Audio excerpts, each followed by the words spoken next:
Good morning, Mr. Frank. Are you able to hear me?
Good morning, everyone. Are y'all able to hear me? I can hear you. I can hear you. Good morning, everybody. Good morning. Morning.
Kim, will you be able to let us know when we've got a quorum?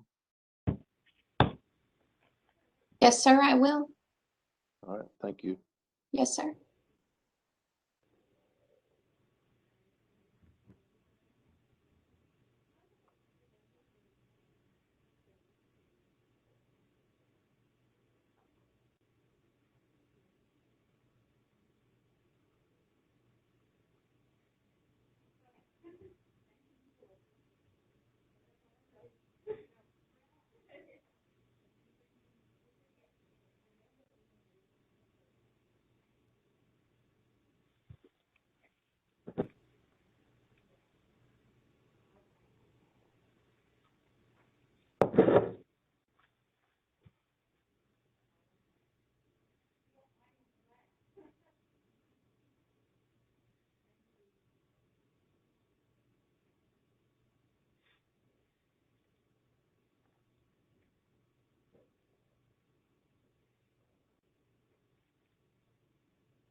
Kim, are we close to having a quorum?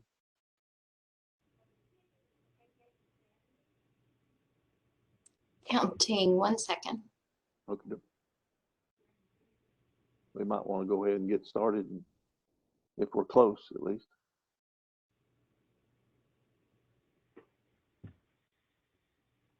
Yes, sir, you are ready. Okay. Well, good morning, everyone, and welcome to our January the 4th JAC committee meeting. And I want to welcome everyone. Hope everyone's having a happy new year so far. And we will have pretty much an abbreviated agenda today. Take us too long, I don't think. And the first thing we want to do is approve the minutes. And Kim tells me that we do have a quorum. So if everyone would just review their minutes briefly, and if there's any questions or additions, we'll be glad to hear from those now.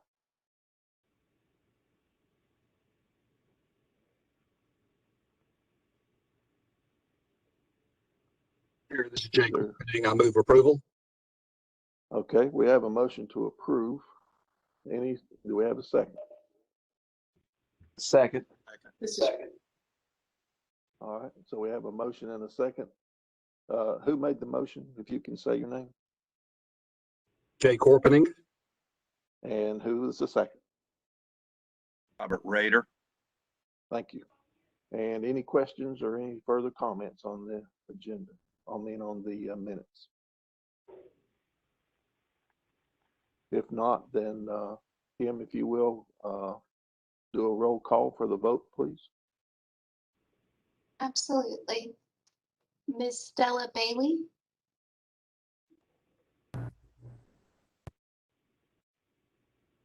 Yes. Miss Betty Budd, Miss Tara Callahan, Yes. Darren Campbell, Judge Courtney, Yes. Mr. Bill Davis, Bill Davis, yes. Mr. Gary Frank, Yes. Judge Beth Freshwater Smith, Present. Miss Michelle Hall,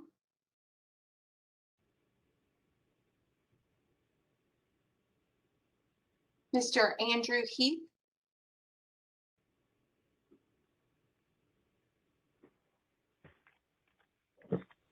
Miss Bain, are you sitting in for Mr. Andrew Heath in his stead? I am sitting in, but I don't think that you have the necessary paperwork for me to vote in his place. That's fair, thank you. Miss Krista Hyatt, Yes. Miss Jennifer Knox, Mr. William Lassiter,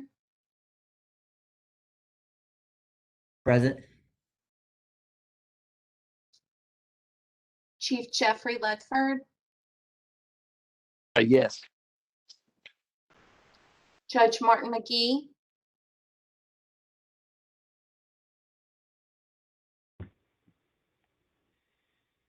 Miss Carol McManus,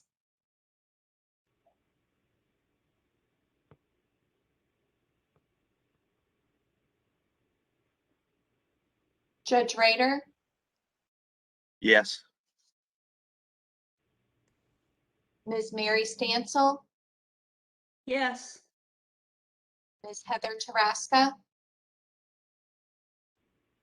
Present.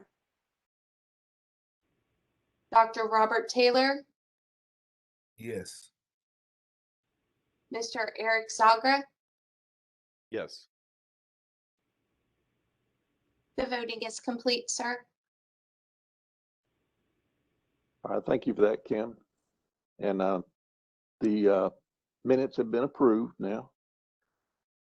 And thank you, everybody, for your vote. And let's move on to the JJAC report. We have Deputy Secretary Lassiter and Kimberly Quintus also. Thanks, Chair Davis, and it's good to see everybody. Happy New Year to everybody, and thank you for joining us today. Kim's going to pull up the presentation for us. And Kim's going to go over the major recommendations and what's in the actual JJAC interim report that we'll present to the legislator, and we'll hope that you guys will vote on later today.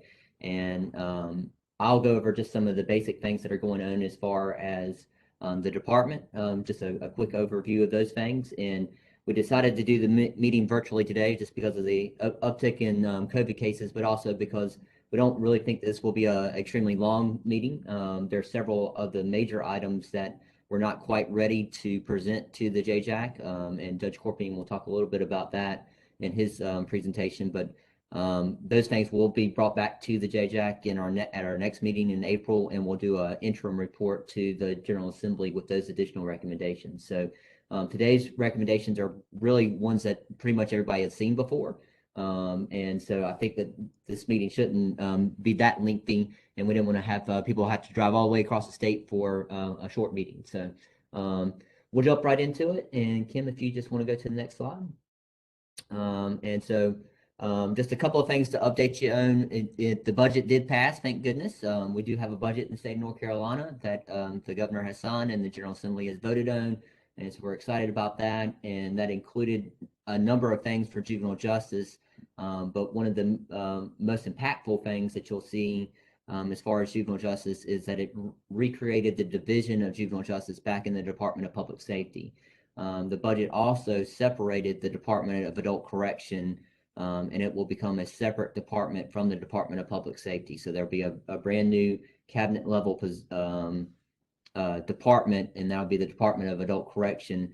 That happens next January 1st, and so there's a year for us to plan, both to create the division and to create the new Department of Adult Correction.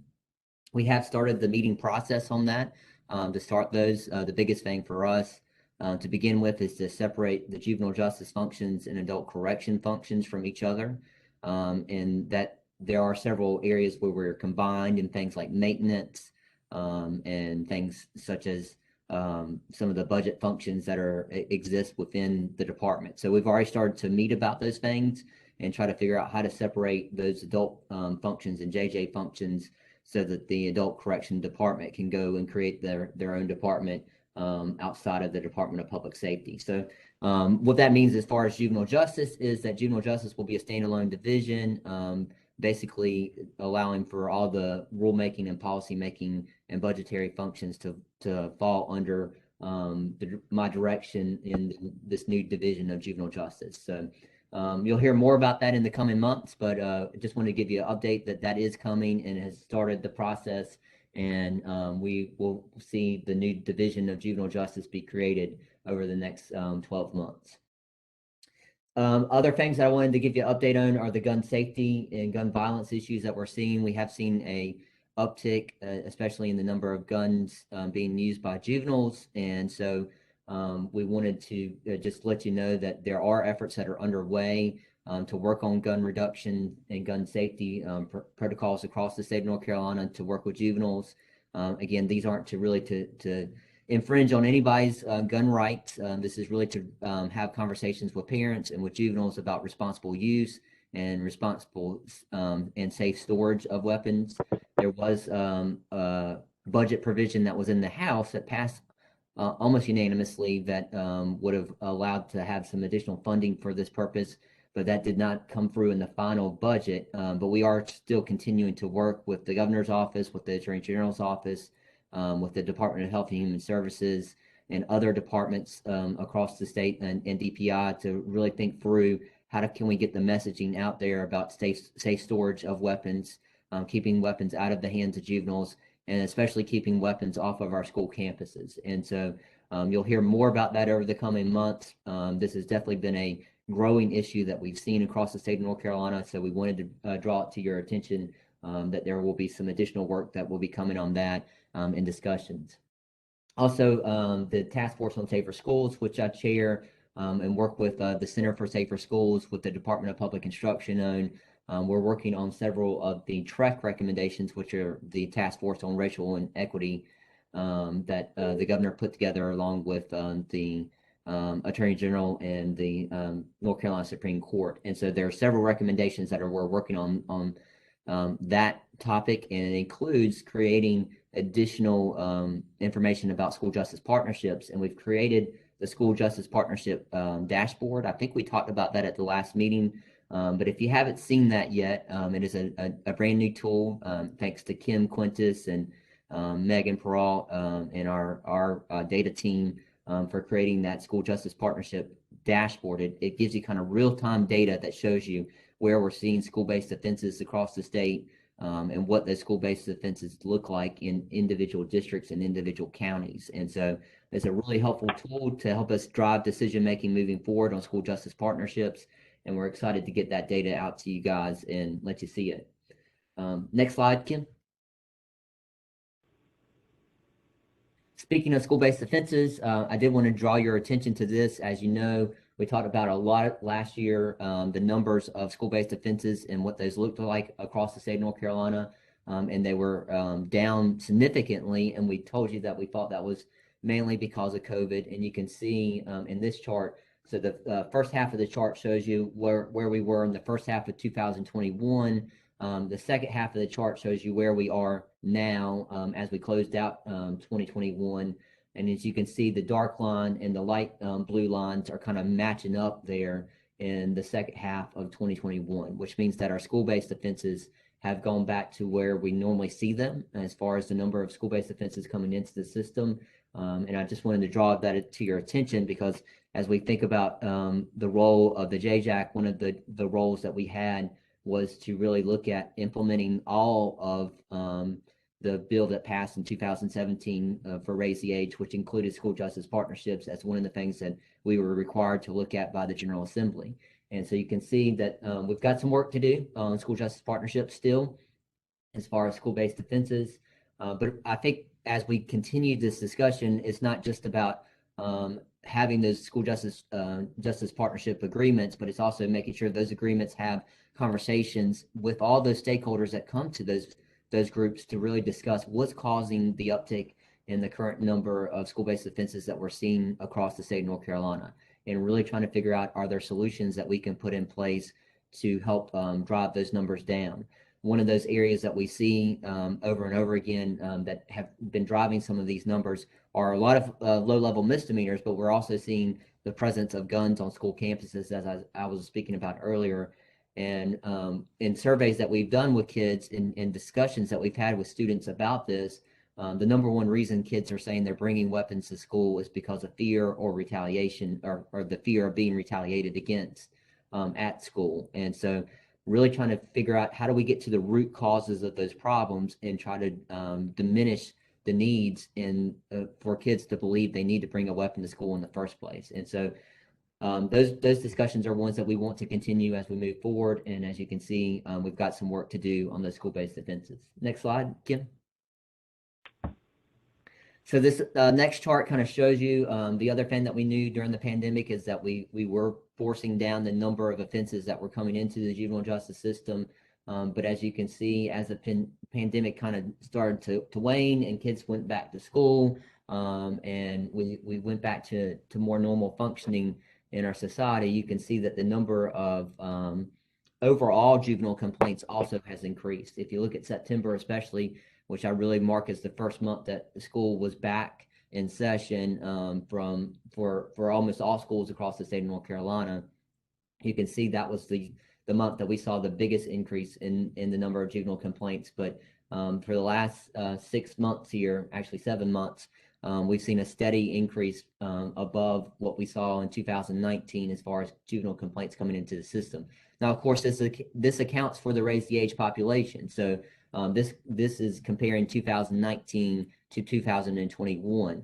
And so the first part of the year, you can see we were below the number of complaints coming in, even in 2019, even when you added in the Raise the Age population. So we weren't even seeing the increase with the 16 and 17-year-olds coming into the system.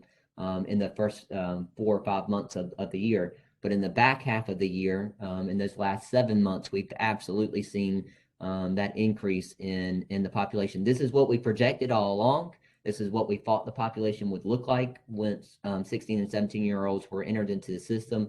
And so I think we're starting to see the first true year of data coming into the system of what it's going to look like with the raised the age population in our system. 2020 was obviously an anachronism because of what we saw with the COVID population and the changes that were made in the school systems because of that, and the different things that were going on in our society because of that. This is the first year I think we can really start to track what the true impact of raise the age is going to look like, and these numbers are starting to bear that out. So I just wanted to give you a kind of a true picture of what we're seeing going on across the state of North Carolina as far as the numbers. Next slide, Kim. And then lastly, as you know, Senate Bill 201 that passed, 207 that passed, included a lot of the raise the age implementation changes that we recommended as the JJAC. And so two of those things that were included in Senate Bill 207, one was raising the minimum age of juvenile jurisdiction from 6 to 10, with exceptions for 8 and 9-year-olds for very serious offenses. And so one of the parts of that legislation basically said kids could no longer come into the juvenile justice system for those younger ages, but they could still be treated as a vulnerable juvenile. And so I just wanted to show you that we have had, since that was implemented on December 1st, so far we've had 5 vulnerable juveniles that have been referred to the juvenile justice system. So not an overwhelming number, not a huge number of kids coming into the system because of being treated as a vulnerable juvenile. And so most of these cases have just come to our attention in the last few weeks. And so I can't give you any outcome data or exactly what's happening with these juveniles, or if they're complying with the plans or contracts that we're putting in place with those vulnerable juveniles yet, because we're early days in the process. But I did want to show you that the first 5 have come into the system. The second part that I want to highlight is that we've had 3 case review teams that have met to review the mental health diagnoses of children coming into the system that are either at risk of being committed to a juvenile youth development center or to a PRTF, a psychological residential treatment facility. This was the last part of that Senate Bill 207, an extremely important part because of cases that had been heard by the Court of Appeals in the North Carolina Supreme Court that had overturned commitments of juveniles because of the timing of when they had mental health assessments done. So we changed that process in Senate Bill 207, and one of the requirements in Senate Bill 207 was if a kid was at risk of going into either a youth development center or a psychological residential treatment facility, that a case review team would need to meet about that juvenile and make decisions about what to recommend to the court. Now, that doesn't mean the court had to necessarily follow those recommendations, but they needed to make recommendations to the court about what should happen with that juvenile next. And so we've had 3 of those so far, and I just wanted to give you an update that is moving forward. We have implemented that law, and all the steps that we've needed to take so far to make that happen are in place and working so far. And so those are just kind of some of the basic updates of where we are on the legislation that was passed this last session, on the budget implementation that's going in place so far. And then Kim's going to walk you through the actual report coming up. But before Kim jumps into the report, I will be glad to take any questions that anybody has about the budget or any of the implementation of the current legislation that's in place before Kim takes over.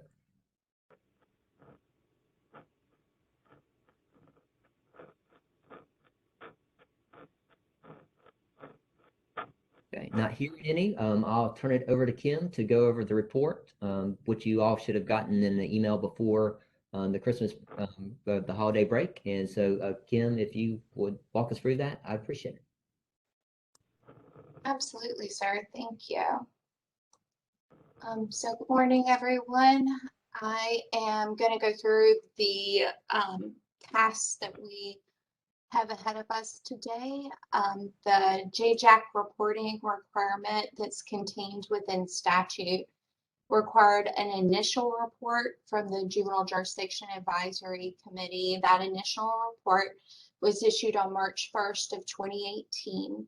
And then the statute requires that an interim report be provided every January 15th of each year until the JJAC ceases to meet, which is scheduled to be January 15th of 2023, would be the final report that's due. Occasionally, the JJAC will have an interim report, like it did last year for the indictment process or the raising of the minimum age. And so that is also under consideration, which you'll hear more about later.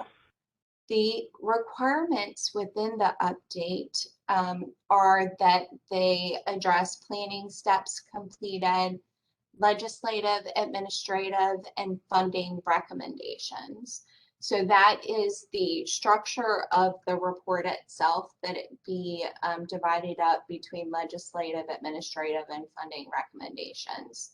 You'll find in the information that was sent out to you this morning a one-pager listing a summary of the recommendations that we'll go over at the end of the presentation, but you might want to use that as a reference document.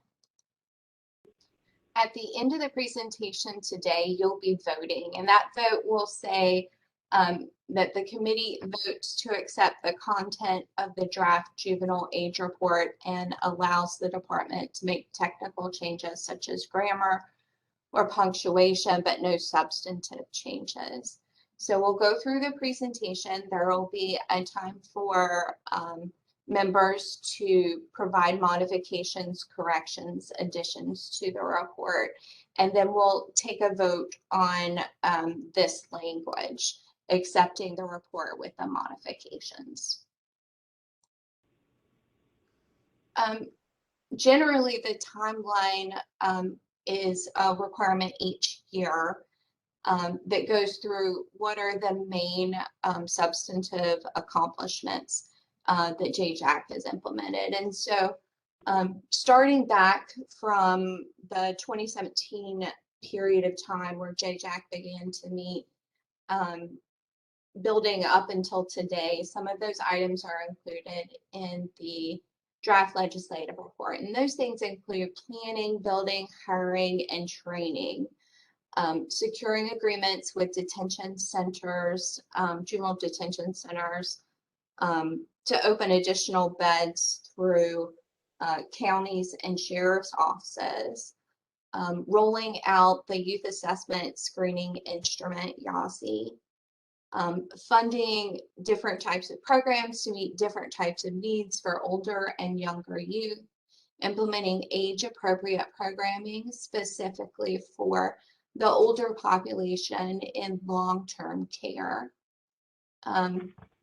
All secure custody youth under the age of 18 being placed in juvenile detention instead of jail. So that is referencing the House Bill 593 passage, and also raising the minimum age.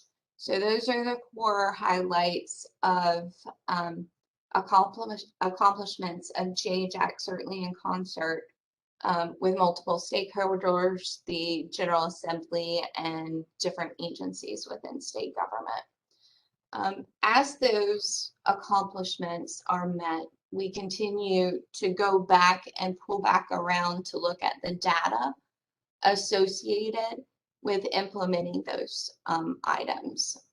We also examine statute, the Juvenile Jurisdiction Advisory Committee's subcommittee of the Legislative Revisions Legal Issues, led by Ms. Taraska, examines statute and reviews what changes need to occur in order to make the road easier, fairer, better in order to implement raise the age. And then we respond and adjust to continually make improvements. So that is basically talking about the process improvement involved to go back and look to make sure that we're getting it right on the back end as well. The brief legislative history that you saw in your last report has been updated to include items from the funding bill. That funding bill included $10.7 million for Richmond Juvenile Detention Center renovation. It also included $2.5 million non-recurring in fiscal year 22 for youth transitioning from YDCs to communities and to expand capacity necessary to address the raise the age increase in detention bed use. That legislative history has also been updated to include Senate Bill 207, which raised the minimum age of juvenile jurisdiction, instituted comprehensive clinical mental health assessment guidelines, establishing the care review team, committing to conforming changes, allowing for the transfer to Superior Court youth to be housed in juvenile detention after sentencing, and instituted procedures for secure custody upon remand. So those are two items that have been added to the legislative history for JJAC. Then the report starts to go through the statewide holistic look at what the system looks like outside of juvenile justice numbers. The state demographer reports a possible projected decrease of 2.7% in the younger population in years to come, and an increase of 4.8% for the 16, 17-year-old or raise the age population in the years to come.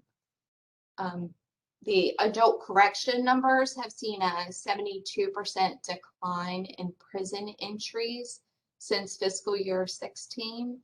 And since the last, just over the last fiscal year, it was a 45% decline in prison entries. In regards to the prison average daily population, there was a 66% decline for youth under 18 since fiscal year 16. And since the last fiscal year, pardon, there was a 50% decline. And so system-wide adult correction is seeing declines as we see increases in our population. For transfer to Superior Court youth who are becoming adult system youth and therefore external to the juvenile justice system, there were 539 raise the age juveniles with 1,635 complaints. On average, that was just over 3 complaints per youth. The average juveniles that are transferred to Superior Court has gone up since the previous year. So from January to November of 2020, it was an average of 24 kids per month, and in 2021 it was an average of 26, so slightly higher. Felony Class D offenses remain the most common transferred class. That was the same as last year. The percentage of transfers that are discretionary has gone down. It was around 5% last year, and this year it's about 3.5%. And just of note that there were 41 younger kids, that's meaning they were under 16 who were transferred. This chart is provided to show you the usage of different paths that youth can take within the system to become a transfer to Superior Court youth. There were 527 distinct raise the age juveniles who completed a first appearance hearing. 334 of those had a true bill issued. 400 had a first probable cause, 314 completed probable cause, and then 222 completed a transfer hearing. And of note is that 76 juveniles are recorded as taking both the indictment and the transfer hearing route.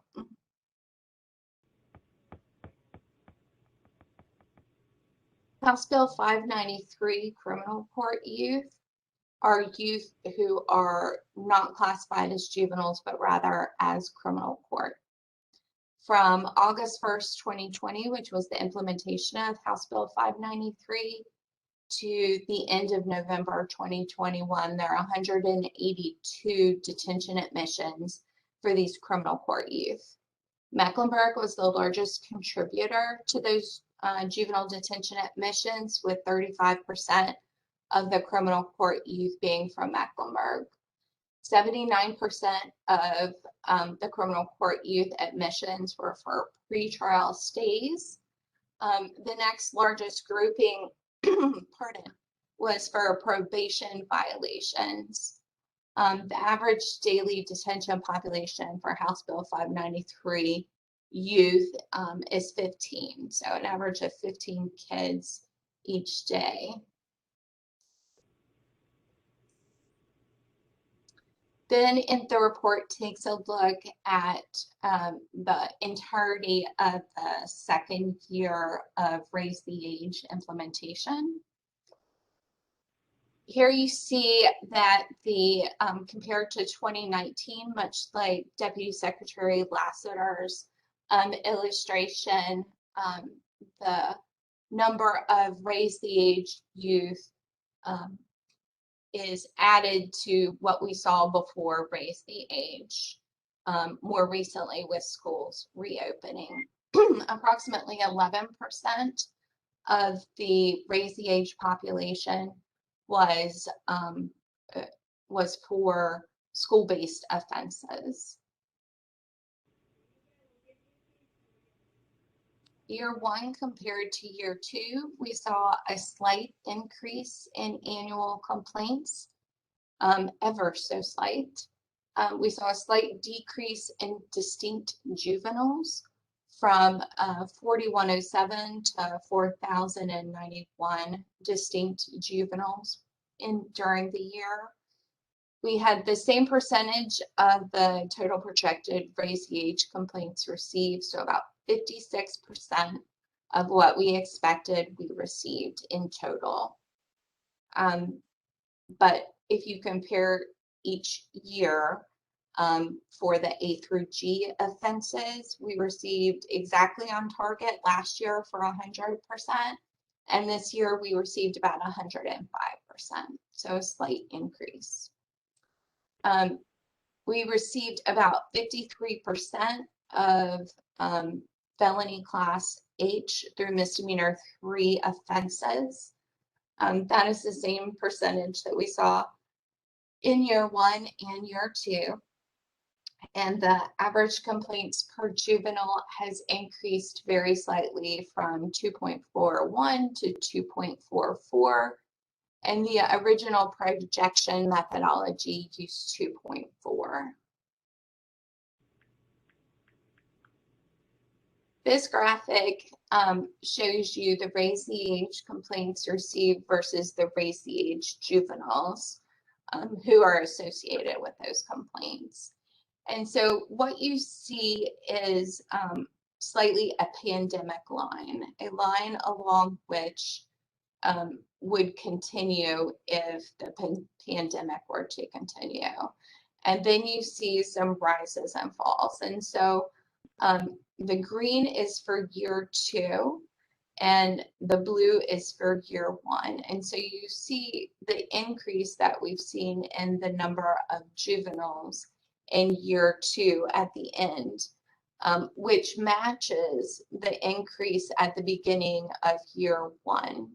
So it is most likely that the bottom singular line, if you blend the green and blue, is your pandemic line.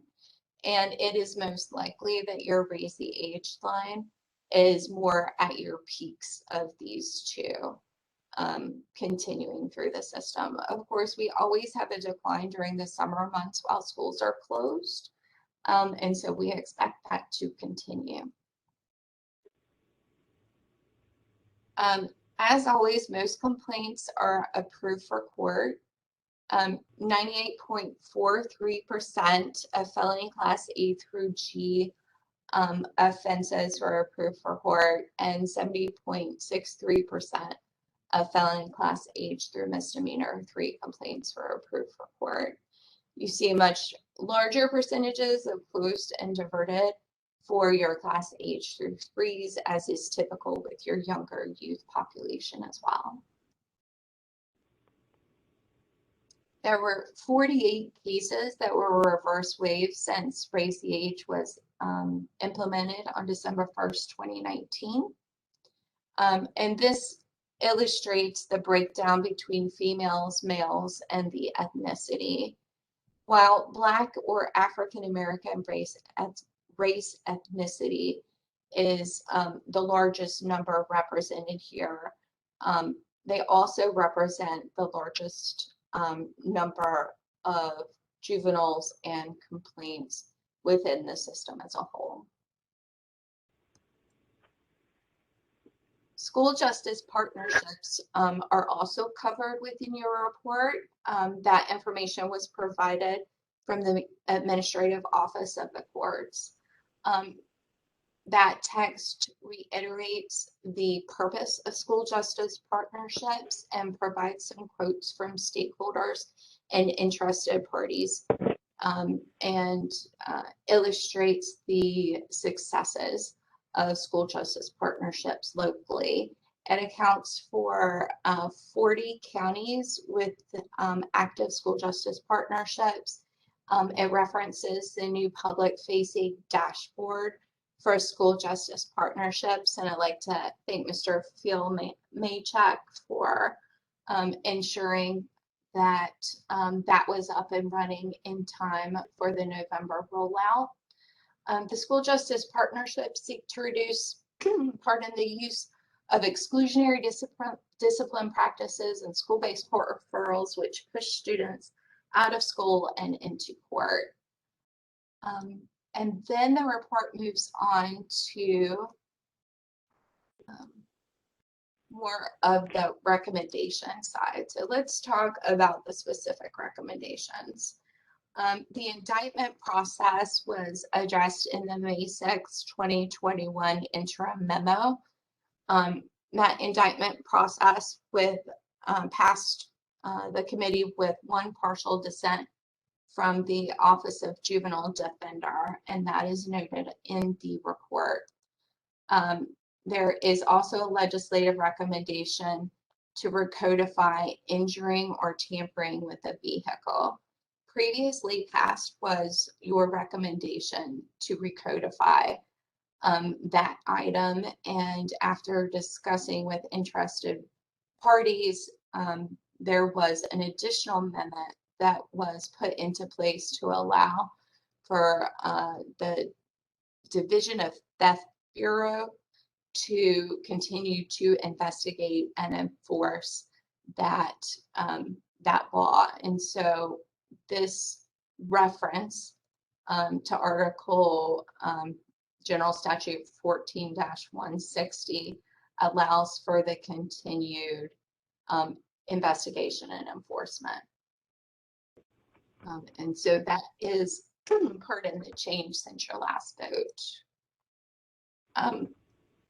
The funding recommendations renew the request for $6.7 million for juvenile detention beds. Originally, the initial request was double that, and the General Assembly provided partial funding in order to provide additional detention beds. And so this pulls back around that request from your last year's report and allows for continued conversion of appropriated funds into personnel in order to be flexible to meet the needs. It also requests in the report $9.2 million to start up and operate on a recurring basis Rockingham Youth Development Center. It is a rollout that increases, so it starts out with 83 positions and it increases to 117 to become fully operational. And then, of course, there is the recurring request to fund needed repairs and renovations for opening additional detention beds. The next funding request is for the Office of Juvenile Defender at $110,000, beginning on July 1st of this year, for one position to support the agencies in developing additional juvenile delinquency contracts as a result of the raising age population increase and resulting needs. The next funding recommendation is from the Conference of District Attorneys. It is in the amount of $125,589 recurring and $3,752 non-recurring for one position to act as a juvenile court resource prosecutor. That function is to support juvenile court training, resource materials, and legal updates statewide for prosecutors, assistant district attorneys, district attorneys. The Administrative Office of the Courts is another funding recommendation that carries over from previous recommendations. The amount has been adjusted to reflect changes in personnel costs and fringe benefit costs associated with those positions. And so in order to meet the existing staff deficiencies within AOC, the request is $17 million as noted on the slide.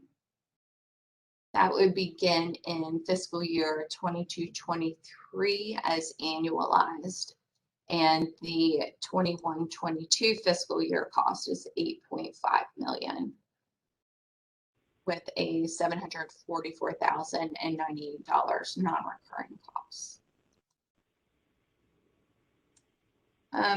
In terms of the $6.7 million in operating for the 150 juvenile detention beds noted in the previous slide, the formula for getting to the $6.7 million is the 150 beds times 365 days in a year times the total cost per youth for a day in detention, which is $244, divided by 2, since the state and county split the cost evenly for each day the juvenile is in detention. And so again, that's $6.7 million as the request.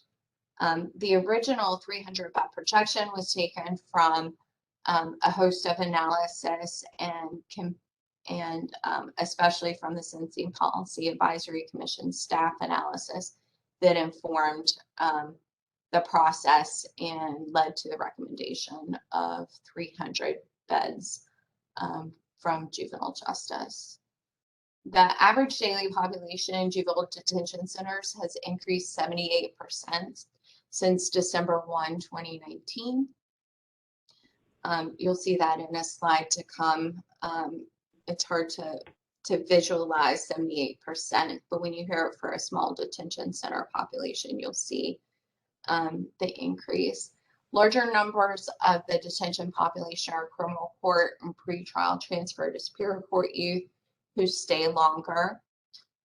624 raise the age juveniles were detained in year 2 of raise the age.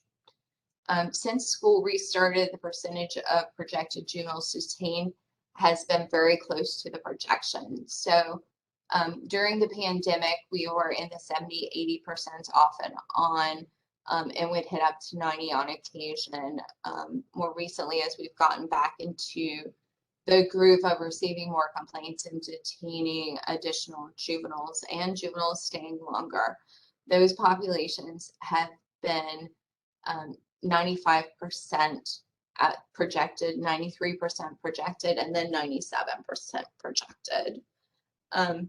This against the closure of county facility beds based on staffing deficiencies and other needs has caused for a very close number of youth who need beds versus how many beds we have. Detention total average daily population has seen 123% increase if you measure against January of 2019 to November of 2021. So each of these lines is a different year. The bottom line is 2019, the middle 2020, and the top line is 2021. So this visual shows you the increase each year in average daily population as youth stay longer and more youth are admitted.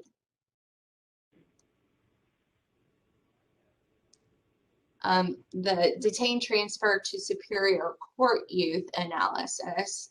Here we chart the minimum number, the maximum number, and the average daily population number.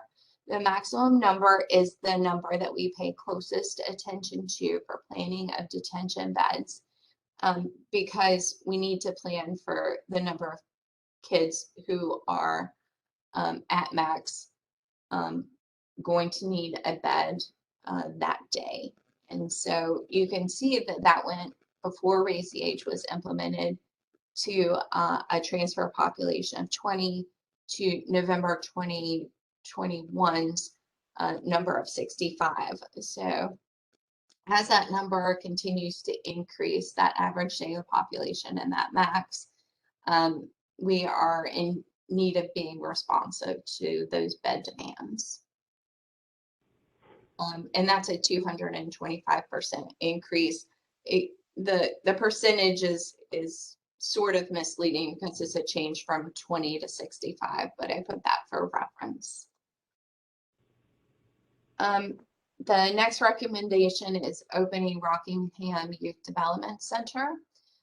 So the General Assembly funded the 60-bed facility with House Bill 1157 in legislative year 2020. The facility is scheduled to open August 2023. We are, as noted previously, going to phase in with 83 positions in fiscal year 23 and then move to 117 positions in fiscal year 24. And that annualized cost is $9.2 million.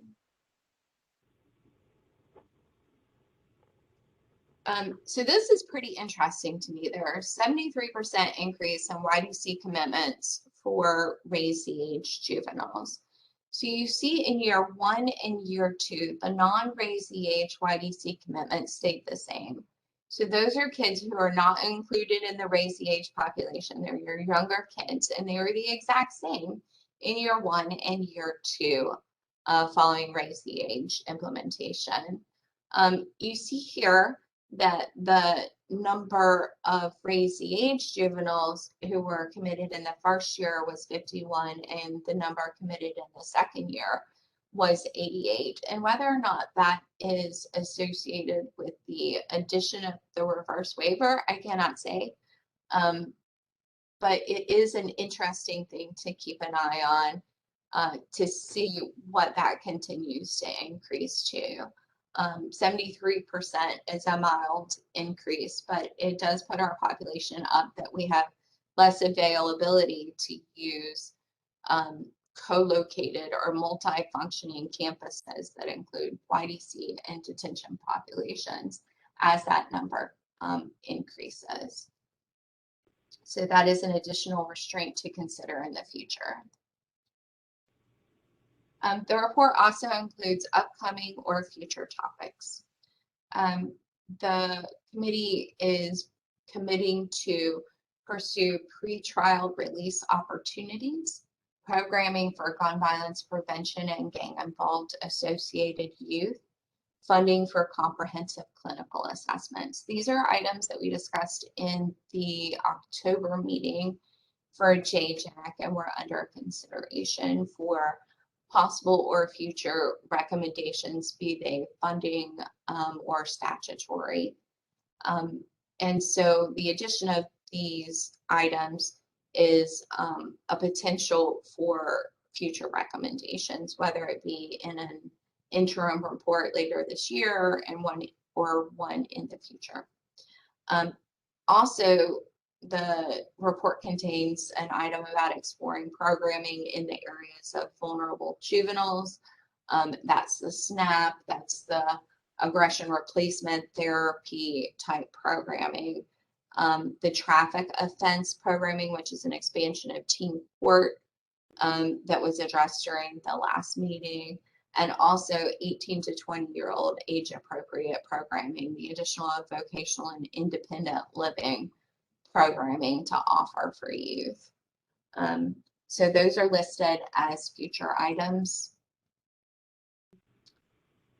Additionally, the minimum age subcommittee on page 13 reports that there is intent, or the JJAC is actively exploring capacity hearing recommendations for full committee consideration, analyzing assessment processes and pathways that would lead to independent judgments and recommendations to the court, and consulting with stakeholders to craft those formal recommendations, which are expected in an interim report this year. There is a full list of statutory items on page 16 under the future issues for legislative revisions and legal issues subcommittee.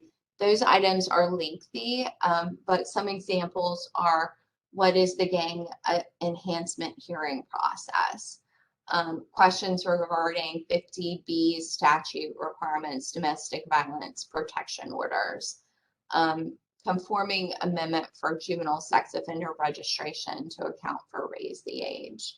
Those types of issues are outstanding, and the legislative revisions legal issues subcommittee is working with the minimum age subcommittee currently on the capacity hearing recommendations to come from that, and then plan to delve back into that list of statutory items.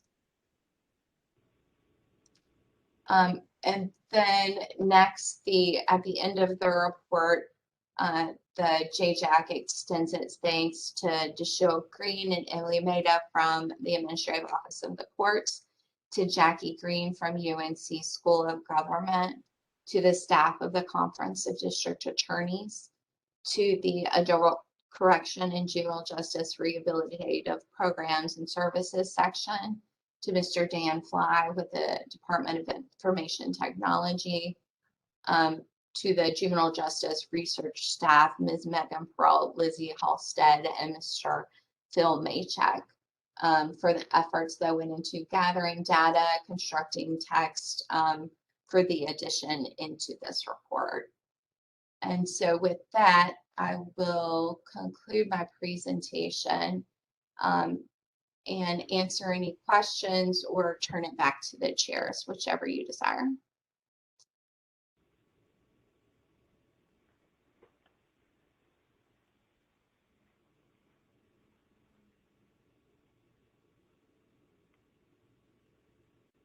Okay, do we have any questions of any of the committee members based on the presentation from Deputy Secretary and Kim Quintus?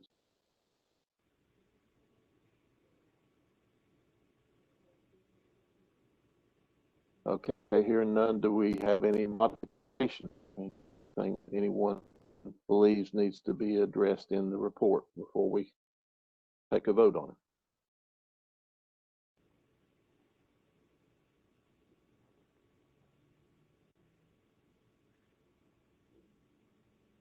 Mr. Chair, this is Jay Corpening. I move approval of the report. Okay, thank you. We have a motion to approve the report. Beth Freshwater Smith seconds the report. Okay, we have a motion and a second. Thank you for that. Any further discussion or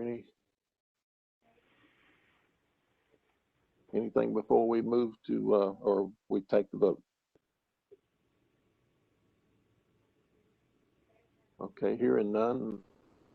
Kim, if you will, take our roll call vote.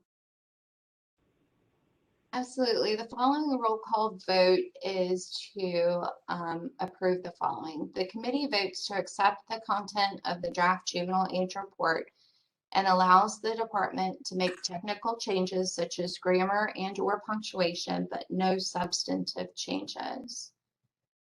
How do you vote, Ms. Stella Bailey? I approve. Ms. Betty Budd? Ms. Tara Callahan? I approve. Mr. Darren Campbell? Judge Jay Courtney? I approve.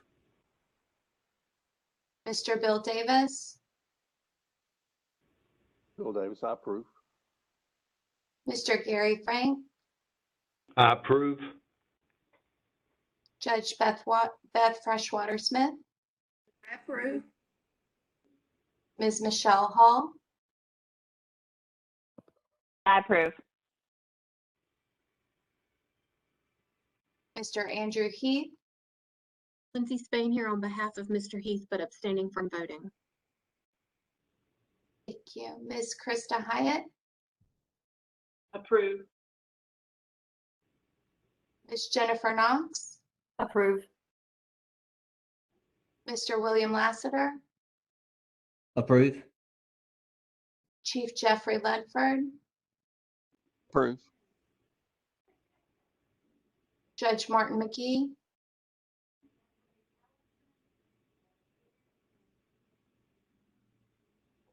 Ms. Carol McManus?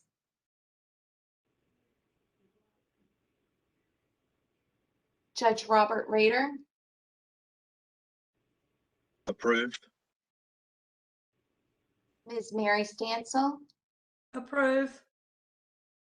Ms. Heather Taraska? Approve. Dr. Robert Taylor? Approve. Mr. Eric Zagra? Approve. Voting is complete. Kim, did you get Carol McManus was approved in the chat? I did not. Thank you, sir. Okay, thanks everyone for your vote and for your support of the report. Is there anything further that we need to do with the report that you're aware of, Kim or Deputy Secretary? No further action is required from your committee, sir. All right, thank you. And I would just add, if anybody finds something in there that they grammatically or technically that needs to be changed, that if you would just get those edits to Kim, and we'll make sure to take care of any of those problems. Thanks. Thank you much for all your work on that report. Next, we have any public comments on the agenda?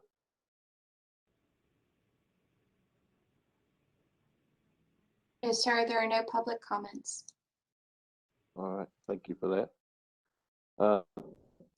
Any new business from the committee that anyone's aware of or wants to bring up at this time?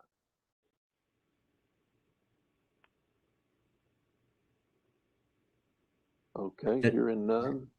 Bill, I Go ahead. don't know if Judge Corpney just wants to quickly update us on where he is with his committee. Sure, go ahead, Judge Corpney. I can do that. The minimum age committee subcommittee continues to meet. We have largely completed our write-up of a statute creating a juvenile capacity standard. It's a pretty expansive effort, and at this point we're looking across our systems at what happens when a young person is found not capable of proceeding, and what's the process to either attain capacity, regain capacity, or if not capable, what happens with that juvenile. So we've moved into some conversations with DHHS. Our thought was that when kids are found not capable, that DHHS is where that ought to live and not in juvenile justice. And so we felt the need to have some conversations across systems about that. One of the other topics that's still being discussed among the committee is whether we'll have a mandatory capacity evaluation for kids that are under 12, without a motion of mandatory evaluation. And so that conversation is ongoing. But I think that we certainly are going to be prepared to make a recommendation that would be included in an interim report, hopefully in time for the General Assembly to take action during this session.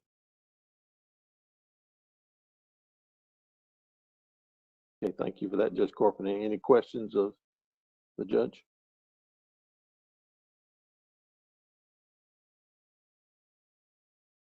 Okay, hearing none. Any other committee chairs that might want to report or update?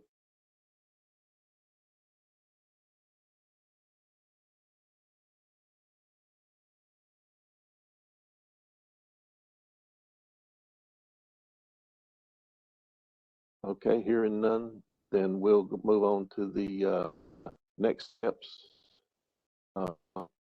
Anything further from anything from our co-chair Franks that you'd like to bring up? No, Your Honor. Thank you very much. And our next meeting is scheduled, I think Deputy Secretary mentioned April. Is that correct?